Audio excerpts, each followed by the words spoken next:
लेकिन मेहमान भी हमारे साथ जुड़ गए हैं। Bihar BJP spokesperson Vinod Sharma ji हमारे साथ मौजूद हैं। Samajwadi Party spokesperson Kapil Srivastava ji हमारे साथ जुड़ गए हैं। JDU spokesperson Abhishek Jha ji हमारे साथ मौजूद हैं और डॉक्टर नवल किशोर जी भी हमारे साथ जुड़ेंगे। आरजेडी स्पोक्स पर्सन है थोड़ी देर में। ये कुछ तस्वीरें खास आपके सामने हैं, इसीलिए हमने सवाल उठाया था कि नरेंद्र मोदी की राजनीति का हिंदुस्तान में आप देखेंगे तो बड़ा जो बेस रहा है वोट बैंक का वो ओबीसी रहा है। तो क्या नीतीश 2024 में तेजस्वी को आगे करके यही कार्ड खेलना चाहते हैं? और क्या नीतीश कुमार जब बिहार से बाहर निकलेंगे तो उनको समर्थन मिल पाएगा? क्योंकि पिछले 8 साल से विपक्ष के पास कोई चेहरा ऐसा नहीं है जो नरेंद्र मोदी को टक्कर दे सके। विनोद शर्मा जी, आपसे शुरुआत कर रही हूं चर्चा की, इस पर जवाब चाहूंगी आपका। कड़वा सत्य है कि आदरणीय हमारे प्रधानमंत्री जी पिछड़ी अति पिछड़ी जाति से आते हैं, उसके बाद भी सबके विकास की बात करते हैं, सबको साथ लेके चलने की बात करते हैं और पूरा देश उन पर विश्वास करता है। और उन्होंने जो भी किया है देश हित के लिए किया है, अभी तक किसी न पार्टी के लिए न परिवार के लिए किया है। और बिहार में भी हमारा बहुत साख बढ़ा है, पिछड़ों में अति पिछड़ों में गरीबों में नरेंद्र मोदी जी के प्रभाव से। अभी हमने धानुक समाज से पहली बार बिहार में राज्यसभा मेंबर बनाया, जो हमारे आदरणीय पूर्व मुख्यमंत्री को बुरा लगा कि हमारे वोट बैंक में सेंध मार रहे हैं। अभी हमने चंद्रवंशी प्रमोद चंद्रवंशी को हरि साहनी को बनाया, जो पिछड़ा समाज के हैं। मंत्री हम बनाना चाहते थे, जो तैयार नहीं थे हमारे मुख्यमंत्री जी।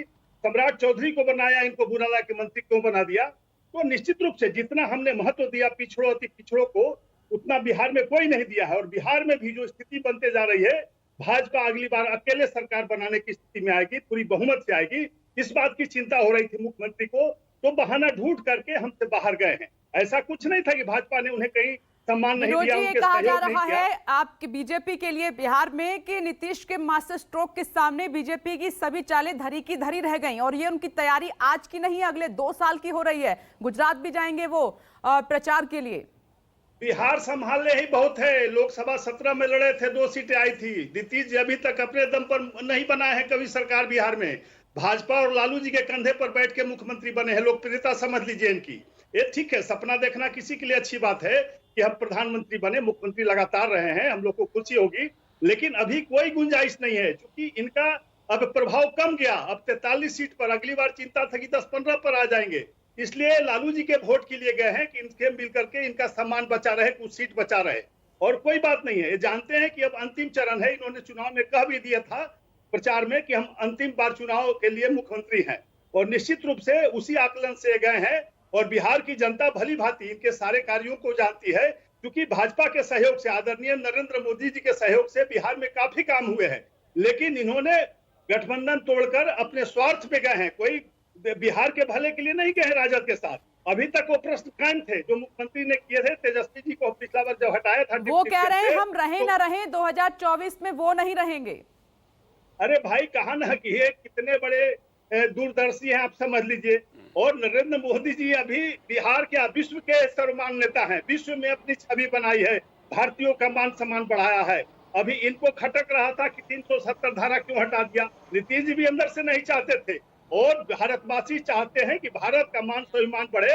और नरेंद्र मोदी जी हैं, तब तक भारतीयों को कहीं मैंने सोचने की जरूरत नहीं है। हर लोगों को साथ लेके चलने का काम करेंगे। सीधे सीधे क्यों नहीं बोलते हैं नीतीश कुमार, हम रहे न रहे वो नहीं रहेंगे? सीधे नाम लीजिए ना कि नरेंद्र मोदी जी के बारे में बात कर रहे हैं नीतीश कुमार। सीधे नाम लेने से क्या परहेज है? ये सत्य है, 2014 वाले 2024 में नहीं रहेंगे। अर्थात 2014 में नरेंद्र मोदी जी के नेतृत्व में एनडीए की सरकार बनी थी। आने वाले समय में आप लोग देखेंगे कि किस तरह से विपक्ष एकजुट होगा, लामबंद होगा और उसके बाद इनकी सरकार कभी नहीं बनेगी।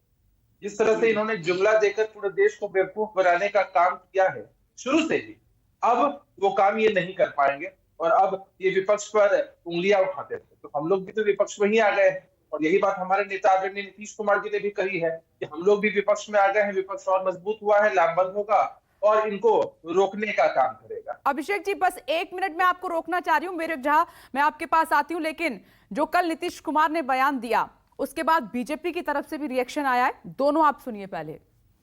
प्रधानमंत्री पद के उम्मीदवार होंगे आप? नहीं, हम किसी चीज के उम्मीदवार का हम कोई दावेदारी नहीं। आपके कार्यकर्ता लेकिन इतना तो जरूर कर दीजिए ना कि 14 में जो आए 24 तक के आगे रह पाएंगे कि नहीं रह पाएंगे वो अपना समय। नरेंद्र मोदी हर कोई देश का ये बोल रहा है कि जो बिहार ने कर दिखाया है वो अब देश को करके दिखाना है।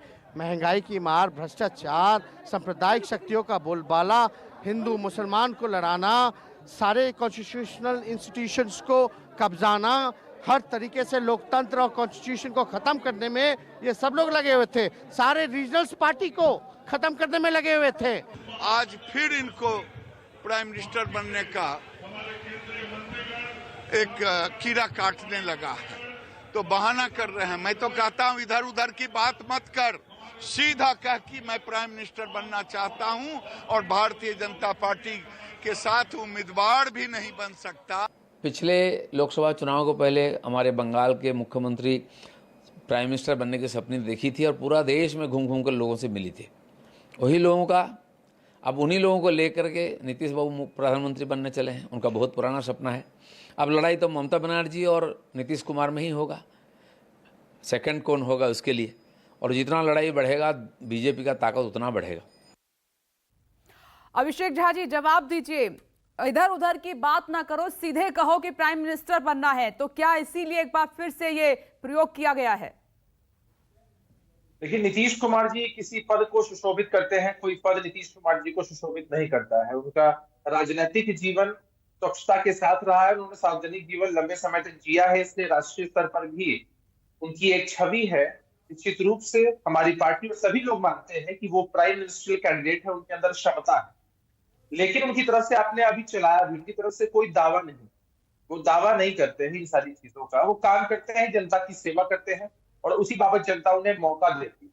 तो भारतीय जनता पार्टी के पास इस बात का कोई जवाब नहीं है कि उन लोगों ने हम लोगों के खिलाफ षड्यंत्र किया, विश्वासघात किया, इस तरह से अपने ही एजेंट को हमारी पार्टी के अंदर स्टैब्लिश करने की कोशिश की और हम लोगों को नुकसान पहुंचाया, गठबंधन धर्म का पालन नहीं किया। एक तरफ कहते रहे कि हम गठबंधन धर्म के हम घटक हैं, सहयोगी है, लेकिन दूसरी तरफ उन्होंने चिराग मॉडल की स्थापना की।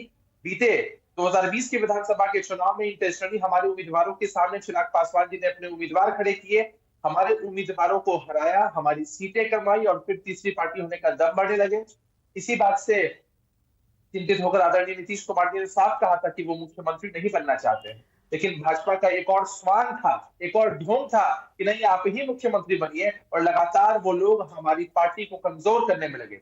यह भाजपा का असली चेहरा है और जब असली चेहरा उनका उजागर हो गया है तब वो सफाई देने की बजाय आरोप लगा रहे हैं, मनगढ़ंत बातें कह रहे हैं, बेबुनियादी बातें कह रहे हैं। मैं इस पर एक रिएक्शन ले लेती हूँ, मैं आती हूँ नवल किशोर जी। नमस्कार, मैं हूं मानक गुप्ता।